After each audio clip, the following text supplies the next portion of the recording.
Ci troviamo in località Campo San Piero e quello che vedete nel fiume Muson non è schiuma ma ghiaccio.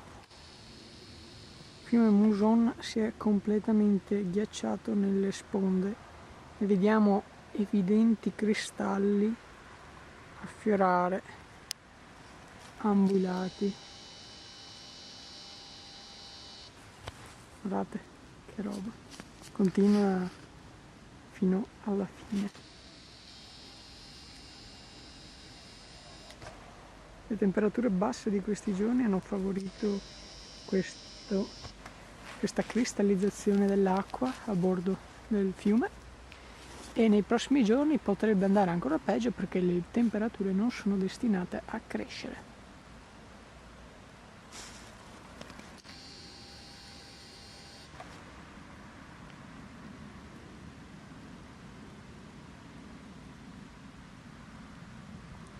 Fish Merchant News, Campo San Piero.